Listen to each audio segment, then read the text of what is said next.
Hello students, today our topic is direct indirect speech and it is also known as direct speech or reported speech.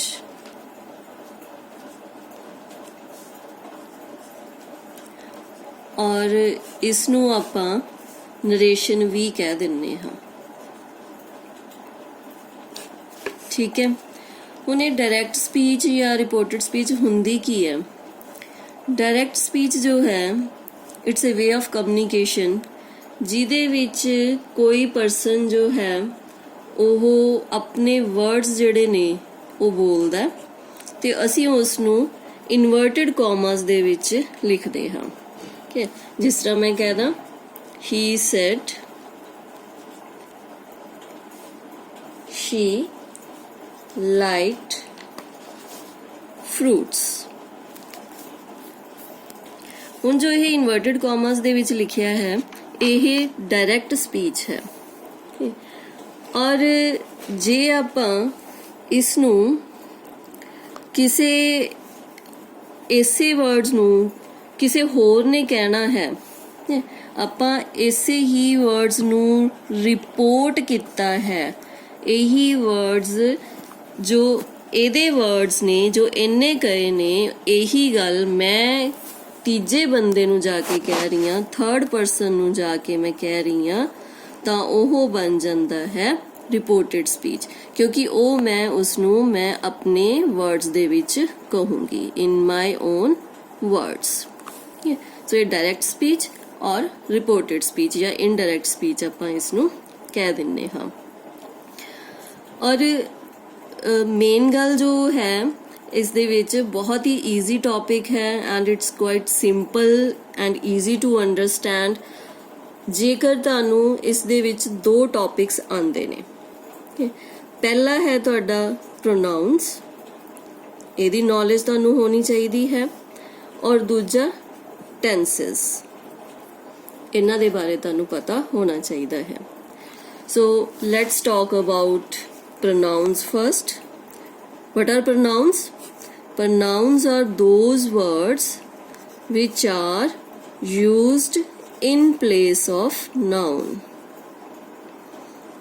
Which are used in place of noun. और इन्हां दियां किन्नियां types ਹੁੰਦੀਆਂ ਨੇ?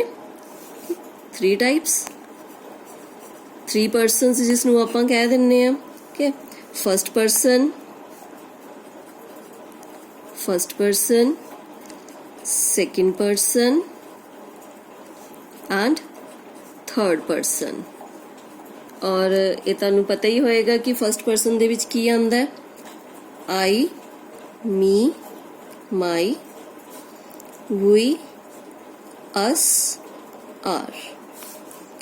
and second person you, your। third person he, she, they, it, his, her, their, its। it और its ਇਹ ਵੀ ਆ ਜਾਂਦਾ ਹੈਗਾ ਨਾਲ ਇਸ ਦੇ। ਹੁਣ ਤੁਸੀਂ ਇਹ ਕਹੋਗੇ ਕਿ I, me, my ਇਹ ਸਾਰੇ ਇੱਕੋ ਚੀਜ਼ ਤਾਂ ਹੈਗੀ ਹੈ, ਜੋ ਫਸਟ ਪਰਸਨ ਨੂੰ ਬਿਲੋਂਗ ਕਰਦੇ ਨੇ, ਸਿੰਗੂਲਰ ਹੁੰਦੇ ਨੇ। we, us, our ਇਹ ਪਲੂਰਲ ਚ ਆ ਜਾਂਦੇ ਨੇ। ਬਟ ਵਾਟਸ ਦ ਡਿਫਰੈਂਸ ਕਿ I ਕਿੱਥੇ ਯੂਜ਼ ਹੋਣਾ ਹੈ, me ਔਰ my ਕਿੱਥੇ ਯੂਜ਼ ਹੋਣਾ ਹੈ, he, his, she, her ਇਹ ਕਿੱਥੇ ਯੂਜ਼ ਹੋਣੇ ਹੈ। ਇਹਨਾਂ ਚੀਜ਼ਾਂ ਦੀ ਅੰਡਰਸਟੈਂਡਿੰਗ ਬਹੁਤ ਜ਼ਰੂਰੀ ਹੈ। ਹੁਣ ਇਸ ਨੂੰ ਸਮਝਣ ਦੇ ਲਈ ਤੁਸੀਂ ਇੱਕ ਚੀਜ਼ ਸਮਝਣੀ ਹੈ ਕਿ ਕੁਝ ਵਰਡ ਨੇ ਜਿਹੜੇ ਕਿ ਆਪਾਂ ਸਬਜੈਕਟ ਦੇ ਤੌਰ ਤੇ ਯੂਜ਼ ਕਰਦੇ ਹਾਂ, ਔਰ ਕੁਝ ਵਰਡਸ ਨੇ ਜਿਹੜੇ ਆਪਾਂ ਆਬਜੈਕਟ ਦੇ ਤੌਰ ਤੇ ਯੂਜ਼ ਕਰਦੇ ਹਾਂ, ਜਿਸ ਨੂੰ ਆਪਾਂ ਕਹਿ ਦਿੰਦੇ ਹਾਂ ਸਬਜੈਕਟਿਵ ਕੇਸ ਸਬਜੈਕਟ ਦੇ ਤੌਰ ਤੇ, ਆਬਜੈਕਟਿਵ ਕੇਸ ਆਬਜੈਕਟ ਦੇ ਤੌਰ ਤੇ, ਔਰ ਇੱਕ ਤੀਜਾ ਕੇਸ ਹੁੰਦਾ ਹੈ ਜਿਸ ਨੂੰ ਆਪਾਂ ਕਹਿੰਦੇ ਹਾਂ ਪੋਜੈਸਿਵ ਕੇਸ। ਪੋਜੈਸਿਵ ਕੇਸ ਹੁੰਦਾ ਹੈਗਾ ਜਿਸ ਦੇ ਵਿੱਚ ਆ ਜਾਂਦਾ ਆਪਣੇ ਕੋਲ ਕਿਸੇ ਕੋਲ ਪੋਜੈਸ਼ਨ ਤੋਂ ਪੋਜੈਸਿਵ ਬਣਿਆ, ਜਿਹਦੇ ਕੋਲ ਕਿਸੇ ਚੀਜ਼ ਦਾ ਹੋਣਾ। ਲਾਈਕ ਜਿਸ ਤਰ੍ਹਾਂ ਆਪਾਂ ਕਹਿ ਦਿੰਦੇ ਆ ਮੇਰਾ ਘਰ, ਉਹਦੀ ਕਾਰ, ਉਹਦਾ ਸਕੂਲ, ਉਹਦਾ ਪੈਨ, ਹੁਣ ਜੇ ਆਪਾਂ ਹੁਣ ਇਸ ਨੂੰ ਪਰਸਨਸ ਦੇ ਅਕੋਰਡਿੰਗ ਡਿਵਾਈਡ ਕਰੀਏ ਤਾਂ ਫਸਟ ਪਰਸਨ ਦੇ ਵਿੱਚ ਇਹ ਹੈਗੇ ਆਪਣੇ ਪਰਸਨਸ। ਫਸਟ ਪਰਸਨ ਦਾ ਸਬਜੈਕਟ ਕੀ ਹੁੰਦਾ? I, ਸਿੰਗੂਲਰ, ਔਰ I ਦਾ ਆਬਜੈਕਟ ਹੁੰਦਾ me, ਔਰ I ਦਾ ਪੋਜੈਸਿਵ ਹੁੰਦਾ my, ਔਰ ਇਹ ਸਿੰਗੂਲਰ ਚ ਆ ਜਾਂਦੇ ਨੇ I, me, my ਸਿੰਗੂਲਰ ਮੰਨਦੇ ਆ ਆਪਾਂ, ਔਰ ਪਲੂਰਲ ਚ ਆ ਜਾਂਦਾ ਆਪਣੇ ਕੋਲ we ਦਾ ऑब्जेक्टिव केस आ जाता है us और possessive case are। okay, my pen, my table, our house, our car, etc। Second person ਦੀ ਆਪਾਂ ਗੱਲ ਕਰਦੇ ਹਾਂ ਤਾਂ ਸਬਜੈਕਟ ਦੇ ਤੌਰ ਤੇ ਆਪਾਂ ਯੂਜ਼ ਕਰਦੇ ਹਾਂ you, ऑब्जेक्ट ਦੇ ਤੌਰ ਤੇ ਆਪਾਂ ਯੂਜ਼ ਕਰਦੇ ਹਾਂ you, ਸੇਮ ਹੁੰਦਾ ਹੈ, ਸਬਜੈਕਟ ਵੀ you ਹੈ, ऑब्जेक्ट भी you ਹੈ, ਔਰ possessive ਆ ਜਾਂਦਾ ਆਪਣੇ ਕੋਲ your। And third person subject दे तौर ते अपने कोल यूज हुंदा है ही, शी, दे, इट, और इन्हां दा ऑब्जेक्ट जे बनाना होवे तां ही दा ऑब्जेक्ट बनदा हिज, सॉरी हिम, और शी दा ऑब्जेक्ट बनदा हर, दे दा them, इट दा इट रहिंदा है, और इन्हां दा possessive he the possessive case ਹੁੰਦਾ his bag, his bike, his cycle, और she the possessive ਹੁੰਦਾ her, they, their, it, its। ਸੋ ਇਹਨਾਂ ਦੇ ਕੇਸ ਜਿਹੜੇ ਨੇ ਸਬਜੈਕਟਿਵ ਕੇਸ, ਆਬਜੈਕਟਿਵ ਕੇਸ ਔਰ ਪੋਜੈਸਿਵ ਕੇਸ, ਇਹ ਤੁਹਾਨੂੰ ਸਾਰੇ ਟਿਪਸ ਤੇ ਹੋਣੇ ਚਾਹੀਦੇ ਨੇ। ਔਰ ਇਹਦਾ ਇੱਕ ਰੂਲਸ ਐਂਡ ਨਰੇਸ਼ਨ ਦੇ ਲਈ ਜਿਹੜਾ ਤੁਸੀਂ ਯਾਦ ਕਰਨਾ ਹੈ ਵੀ ਚੇਂਜ ਕਿਵੇਂ ਹੋਣਾ ਹੈਗਾ, ਇਹਨਾਂ ਪਰਸਨਸ ਨੇ ਕਿਵੇਂ ਚੇਂਜ ਹੋਣਾ ਹੈ। 3 ਰੂਲਸ ਨੇ ਤੁਸੀਂ ਯਾਦ ਰੱਖਣੇ ਨੇ।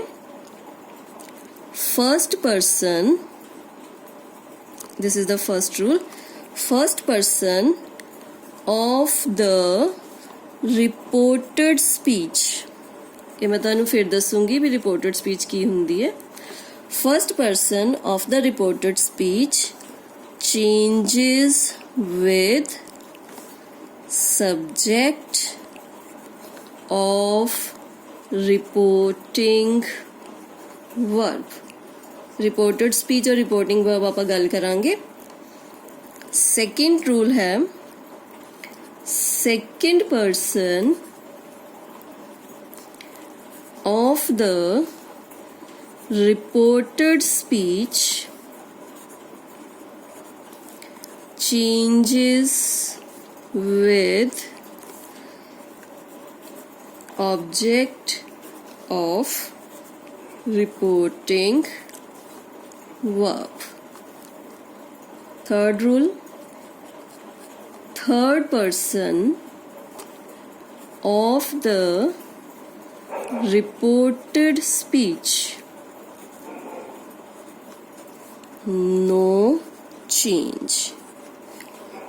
ਸੋ ਇਹ ਰੂਲ ਪਰਸਨਸ ਦੇ ਅਕੋਰਡਿੰਗ ਤੁਸੀਂ ਯਾਦ ਰੱਖਣੇ ਨੇ ਕਿਉਂਕਿ ਇਹ ਤੁਹਾਨੂੰ ਨਰੇਸ਼ਨ ਸਮਝਣ ਦੇ ਵਿੱਚ ਬਹੁਤ ਕੰਮ ਆਣਗੇ। ਓਕੇ, ਸੋ ਇਹ ਸੀਗੀ ਪਹਿਲੀ ਗੱਲ ਆਪਣੀ ਪ੍ਰਨਾਉਨ ਦੀ। ਹੁਣ ਦੂਜਾ ਆਪਾਂ ਨੇ ਕਰਨਾ ਹੈਗਾ ਟੈਂਸ। ਜੋ ਨਰੇਸ਼ਨ ਦੇ ਵਿੱਚ ਇੱਕ ਤਾਂ ਪ੍ਰਨਾਉਨਸ ਚੇਂਜ ਹੁੰਦੇ ਨੇ, ਦੂਜਾ ਚੇਂਜ ਹੁੰਦੇ ਨੇ ਟੈਂਸ। और टेंस ਤੁਹਾਨੂੰ ਪਤਾ ਹੈ ਕਿ 3 टाइप ਦੇ ਹੁੰਦੇ ਨੇ, प्रेजेंट, पास्ट एंड फ्यूचर। ਇਹ ਕਿਵੇਂ ਚੇਂਜ ਹੁੰਦੇ ਨੇ ਔਰ ਤੁਹਾਨੂੰ ਇਹ ਵੀ ਪਤਾ ਹੈ ਕਿ ਇਹਨਾਂ ਦੇ ਅੱਗੇ ਟਾਈਪਸ ਕੀ ਹੁੰਦੇ ਨੇ ਔਰ ਇਹ ਕਿਹੜੀ ਟਾਈਪ ਦੇ ਵਿੱਚ ਕੀ ਆਪਾਂ ਯੂਜ਼ ਕਰਦੇ ਆ। ਹੈਲਪਿੰਗ ਵਰਬ ਕਿਹੜੀ ਲੱਗਦੀ ਹੈ ਤੇ ਉਹਦੇ ਵਿੱਚ ਮੇਨ ਵਰਬ ਕਿਹੜੀ ਲੱਗਦੀ ਹੈ। ਸੋ ਇਹ ਰੂਲਸ ਤੁਹਾਨੂੰ ਸਾਰੇ ਯਾਦ ਹੋਣੇ ਚਾਹੀਦੇ ਨੇ। ਤਾਂ ਹੁਣ ਆਪਾਂ ਚੇਂਜ ਦੀ ਗੱਲ ਕਰਦੇ ਹਾਂ। ਜੇ ਆਪਣੇ ਕੋਲ ਡਾਇਰੈਕਟ ਸਪੀਚ ਦੇ ਵਿੱਚ ਆ ਜਾਂਦਾ ਪ੍ਰੈਜ਼ੈਂਟ ਸਿੰਪਲ ਤਾਂ ਇਹ ਚੇਂਜ ਹੋਏਗਾ ਪਾਸਟ ਸਿੰਪਲ ਟੈਂਸ ਚ। ਜੇ ਆ ਜਾਂਦਾ ਆਪਣੇ ਕੋਲ ਪ੍ਰੈਜ਼ੈਂਟ ਕੰਟੀਨਿਊਅਸ ਤਾਂ ਇਹ ਚੇਂਜ ਹੋ ਜਾਏਗਾ ਪਾਸਟ ਕੰਟੀਨਿਊਅਸ ਚ।